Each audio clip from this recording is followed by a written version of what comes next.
ভাতা আছে সরকারের একটা মাসিক 900 টাকা করে।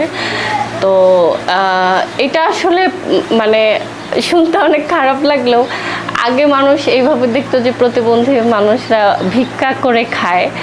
এখন আপনি হিসাব করেন যে একটা মানুষ যদি মাসে 900 টাকা ভাতা পায়, তার পার ডে টাকার পরিমাণটা কত? 30 টাকা। তো সে তো আসলে ভিক্ষা করা অবস্থাতেই ভালো ছিল, আর একটু বেশি টাকা পাইতো। এখন সরকার কিন্তু তাকে ওই 900 টাকা আসলে তার জন্য সাফিসিয়েন্ট না, এটা কোনো মানুষের জন্য আসলে সাফিসিয়েন্ট না। আমাদের নানান রকম সোশ্যাল সেফটি নেটে নানান রকম ভাতার ব্যবস্থা আছে, বা প্রয়োজন অনুযায়ী। আমরা বলতেছি না যে সব প্রতিবন্ধী ব্যক্তিদের মাসিক ভাতা বৃদ্ধি করে দেওয়া বা এরকম কিছু, কিন্তু যারা অনেক দরিদ্র পরিবারের আছে, যাদের যেসব প্রতিবন্ধী ব্যক্তিদের আসলে মেডিসিন নেওয়ার প্রয়োজন হয় এবং কেয়ার গিভিং সাপোর্টটা পুরোপুরি 24/7 লাগে, তাদের জন্য তো খরচটা বেশি, এবং তাদের জন্য তো আসলে সোশ্যাল সেফটি নেট থেকে সরকারের কাজ করার অনেক জায়গা আছে। আচ্ছা, আমি যদি মানে মোটামুটি ধরেন 20-25 বছর আগে যাই, মানে আমি অলমোস্ট 30 ইয়ার্স ওল্ড, এবং 7-8 বছর বয়সে আমার স্কুলে ভর্তি। ওই সময় থেকে এই সময় আসলে এই 20-25 বছর আসলে খুব একটা যে চেঞ্জ আসছে এরকম না। আমার ওই সময়ও যেরকম প্রবলেম হতো যে প্রতিবন্ধী বাচ্চাদের স্কুলে, যেটা আপনার কম্বাইন্ড স্কুল, যেখানে সব ধরনের বাচ্চারা পড়তেছে, ওই জায়গাটাতে এখনও কিন্তু প্রতিবন্ধী বাচ্চাদের নেওয়ার ইচ্ছাটা আসলে নাই, বা নেয় না, বা টিচারদের মধ্যেও আসলে ওই নলেজ নাই যে একটা প্রতিবন্ধী বাচ্চাকে কিভাবে তারা পড়াশোনা করাবে বা গড়ে তুলবে। খুব একটা মানে পরিবর্তন স্কুল কলেজের জায়গা বা ইউনিভার্সিটি পর্যায়েও নাই।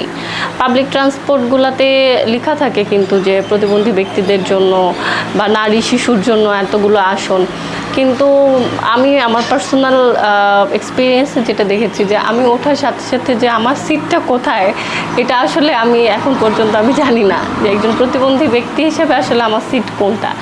আমি যখন দেখা যায় যে বাস ছেড়ে দিতেছে, ওই মুহূর্তে আমার মানুষকে রিকোয়েস্ট করতে হইতেছে যে কেউ একজন একটা সিট দেন।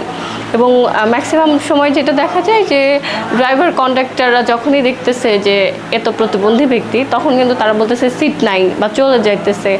তো ওই জায়গাটায় আসলে সুযোগ সুবিধা ওরকম নাই। আইন আছে, এটা একটা পজিটিভ দিক যে আমাদের একটা আইন আছে, কিন্তু আইনটার আসলে বাস্তবায়ন নাই।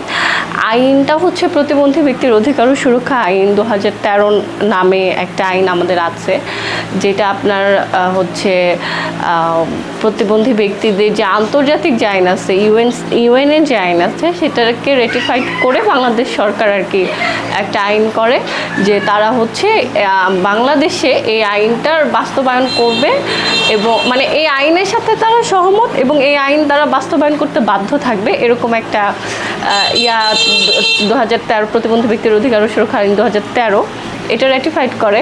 কিন্তু আসলে দুঃখের বিষয় হচ্ছে যে অনেক সরকারি কর্মকর্তাই এই আইনের সম্পর্কে আসলে তারা জানে না যে বাংলাদেশে এরকম একটা আইন আছে। যখন আমরা প্রতিবন্ধী ব্যক্তিদের কথা বলা হচ্ছে যে এরা শিক্ষা নিবে, এরা কর্মক্ষেত্রে ঢুকবে, কিন্তু কর্মক্ষেত্রে যাওয়ার পর্যন্ত যে রাস্তা, সেটা যদি তৈরি না হয়, এটা তো আসলে সম্ভব না।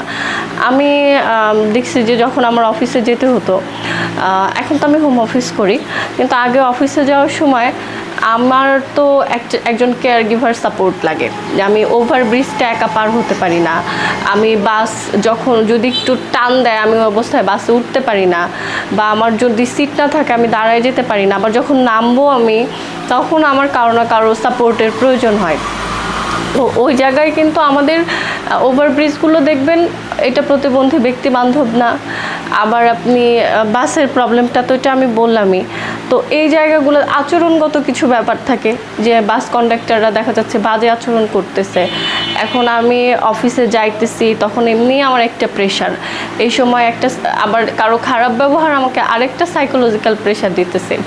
আবার ধরেন অনেক ক্ষেত্রে বাস কোথাও যে আমি আটকে আছে, আপনার 2 মিনিটের হাঁটার রাস্তা, হয়তো আমি নেমে গেলেই আমার অফিস, কিন্তু আমাকে কিন্তু যতক্ষণ পর্যন্ত আমি হুট করে রাস্তায় নেমে যেতে পারবো না, আমাকে ওই অবস্থায় বসে থাকতে হবে। সেক্ষেত্রে কিন্তু দেখা যায় আমার অফিসেও লেট হইতে পারে। ওই লেটটাও কিন্তু দেখা যায় যে অফিস এনভায়রনমেন্টটাও কিন্তু এমন না যে তারা এই জিনিসটাকে নর্মাল করে নিবে বা আমার প্রবলেমটাকে তারা বুঝবে যে না একটা ডিসেবিলিটি আছে বা এই সমস্যার কারণে তার হয়তো লেট হয়েছে। এটা কন্টিনিউয়াসলি হতে থাকলে কিন্তু এটা দেখা যায় শেষ পর্যন্ত প্রতিবন্ধী ব্যক্তিটার উপরে একটা প্রেশার আসে বা অনীহা তৈরি হয় যে প্রতিষ্ঠানগুলো প্রতিবন্ধী ব্যক্তিদের নিয়োগ দিবে। তো বিশ্বাসের জায়গা বা ভরসার জায়গাটা তখন তারা আর পায় না। ঘর থেকে বের হওয়া এবং যে কোনো কাজের জন্য ওই জায়গা পর্যন্ত পৌঁছানো, এটার জন্য আসলে কোনো রাস্তা তৈরি হয়নি। আর কেয়ার গিভার সাপোর্টের কথা যেটা, সেটা জানেন যে একজন প্রতিবন্ধী ব্যক্তির তো এমনি তার নর্মাল লাইফেই খরচ অনেক বেশি, আবার একজন কেয়ার গিভার রাখা, আবার এডুকেশন নাই, আবার যাদের জব নাই তারা কিভাবে একজন সাপোর্টিভ পারসন সাথে রাখবে, এই জিনিসগুলো তো আসলে সরকারের দায়িত্ব নেওয়া দরকার, বা কেয়ার গিভিংয়ের প্রশিক্ষণ দেওয়া মানুষ অপ্রতিবন্ধী ব্যক্তিদের, এই জিনিসগুলোর আসলে দরকার। মেইন কাজ করছে আমার মনে হচ্ছে আব্বু আম্মু সচেতন ছিল বলে আমাকে সবসময় একটা মানে এরকম সাইকোলজিক্যালি এইভাবেই প্রিপেয়ার করছে যে আমাকে কিছু একটা করতে হবে, বা আমার পড়াশোনা কমপ্লিট করতে হবে, আমার জব করতে হবে, আমার পরিবারকে আমার সাপোর্ট দিতে হবে। যেটা দেখেন একটা প্রতিবন্ধী বাচ্চার প্রতি কিন্তু পরিবার কোনো এক্সপেকটেশন রাখে না, মানে বরং ভাবে যে একেই হয়তো সারা জীবন আমাদের টেনে নিয়ে যেতে হবে। সেই জায়গায় আসলে আব্বু আম্মু সবসময় আমাকে মানে একটা কি বলবো যে পুশ করা বা একটু করা যে আমাকে কিছু একটা করতে হবে, আমার বাবা মাকে তো আমার একটা সময় গিয়ে দেখতে হবে, যেটা আমাদের ট্রেডিশন, ওইটা আমারও রেসপন্সিবিলিটি। এই জিনিসগুলো আসলে অনেক কাজে লাগছে আমার। আমার সাবজেক্ট ছিল চারুকলা, নিজের ইচ্ছাতেই ভর্তি হয়েছি। এবং চর্চার যে বিষয়টা, এটা এখন যেহেতু আমি জব করি, আমার নিয়মিত ছবি আঁকা হয় না, কিন্তু আমার দেখা গেছে আছে যে আমি সুযোগ পাইলে একটু চেষ্টা করি যে একটু সময় দেওয়ার ছবি আঁকাতে, কিন্তু আগের মতো আসলে ওইটা হয় না। আমি জাহাঙ্গীরনগর ইউনিভার্সিটি থেকে পড়াশোনা করছি। আমার অভিজ্ঞতা যদি বলি, আমি ইউনিভার্সিটি লাইফে অনেক বেশি চ্যালেঞ্জ ফেস করি নাই, কারণ এই ইউনিভার্সিটির এনভায়রনমেন্ট যেটা, এটা তো একটু সাপোর্টিভ হয়, বন্ধু বান্ধবের সাপোর্ট পাওয়া বা আশেপাশে যারা থাকে তাদের সাপোর্ট পাওয়া, এটা হয়। কোটার বিষয়টা তো আপনারা দেখছেন, একটা পুরো কোটা একটা আন্দোলন হয়ে গেছে, কিন্তু এই আন্দোলনের সবথেকে বড় বিষয় যে যখন বলছে সমস্ত কোটা বাদ দিবে বা এরকম কিছু ঝামেলার কারণে কিন্তু প্রতিবন্ধী ব্যক্তিদের কথাগুলো কিন্তু আর আসলে মাথায় রেখে কেউ আন্দোলন করে নাই, বা তাদের যে আসলে মানে আমাদের বাস্তবতায় যে তাদের এই এখনও কোটা প্রয়োজন, এই জিনিসটা কেউ কোনো প্রতিনিধিরা মাথায় রাখে নাই। যার ফলে যেটা হয়েছে 1% একটা কোটার কথা বলা হয়, কিন্তু সেটার সাথে আবার তৃতীয় লিঙ্গের মানুষরাও যুক্ত।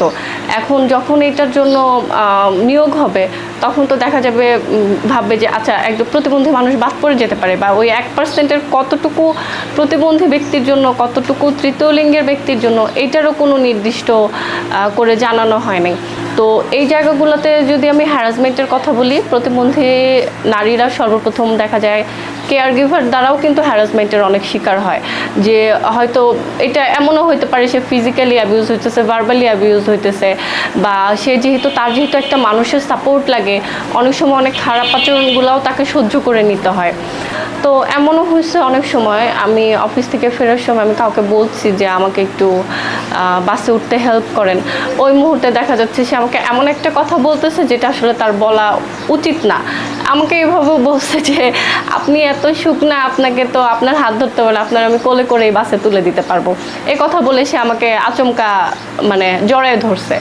তো ওই মুহূর্তে যে আমি একটা প্রতিবাদ করব, আমাকে কিন্তু অনেক কিছু মাথায় রাখতে হয়, যে আমাকে হুট করে যদি ছেড়ে দেয় ওই মুহূর্তে আমি পড়ে যেতে পারি, আমি একটা ধাক্কা খেতে পারি, আমি তো যেহেতু আমার ব্যালেন্সের প্রবলেম, তো আমার লাইফের উপর একটা রিস্ক আসতে পারে রাস্তার মাঝখানে। আবার আমি চিৎকার করলে এমনও হতে পারে যে পরবর্তীতে অন্য কেউ কোনো প্রতিবন্ধী ব্যক্তিকে সাহায্য করতেছে না, এরকম হতে পারে যে প্রতিবন্ধী ব্যক্তিরা তো এরা হেল্প, মানে সে তো স্বীকার করবে না যে সে আমাকে হ্যারাস করছে, সে বলবে আমি হেল্প করতে গেছি। তো এইরকম ঘটনার শিকার আমার অনেকবার হয়েছে। এই মুহূর্তে আমি তো ঢাকা ট্রিবিউনে জয়েন করছি, আমার 8-9 মাস হয়েছে, এবং আমি ওইখানে ট্রেনি সাব এডিটর হিসেবে জয়েন করছি। আমি এখন যদি বলি আমি মেন্টালি অনেক ভালো আছি, কারণ আমাকে অফিসে যেতে হয় না, আমি পুরোটাই হোম অফিস করি। তো আমি একটা ওপিডিতে ওইখানে চেয়ারপারসন হিসেবে কাজ করতেছি। ওইখানকার যারা প্রতিবন্ধী ব্যক্তি আছে তাদের প্রবলেমগুলো একদম সরাসরি তাদের সাথে কথা বলে আইডেন্টিফাই করার চেষ্টা করতেছি, এবং একই সাথে দেশ এবং দেশের বাইরের যারা পলিসি মেকার আছে, যারা এই জায়গাগুলো নিয়ে কাজ করে, সেই জায়গা থেকে কি চেঞ্জেস আনলে সরাসরি প্রতিবন্ধী ব্যক্তিরা উপকৃত হতে পারবে সেই জায়গাগুলোতে কাজ করতেছি। আর বিভিন্ন যে ক্যাম্পেইনগুলো আছে, যেমন সমতার বাংলাদেশে একটা ক্যাম্পেইন চলতেছে, এটা সাইড সেভার্সের, ওই ক্যাম্পেইনগুলোর সাথে কাজ করতেছি। আচ্ছা, যদি বলি কি করলে হবে, সেটা হইতেছে আমার কাছে মনে হয় যে আগে আইনটার আসলে মানে আইন যেটা আছে সেটার বাস্তবায়নটা দরকার। প্রতিবন্ধী মানুষ হয়েছে, ও আবার গেছে প্রেম করতে, বা ওরে কে বিয়ে করবে, কি মানে তো বাচ্চা কাচ্চা পালতে পারবে, এর সংসারের কাজ করতে পারবে, এই ধরনের ইয়াগুলো থাকে। এবং এটা কিন্তু এখন পর্যন্ত এটা চলতেছে, এমন না এটা যে খুব চেঞ্জ হয়ে গেছে। যে আপনি অনেক দেখবেন যে অনেক শিক্ষিত প্রতিবন্ধী নারী, তাদের বিয়ে হইতেছে না, তাদের প্রেম হইতেছে না। কেন? কারণ হচ্ছে তার মধ্যে প্রতিবন্ধিতা আছে।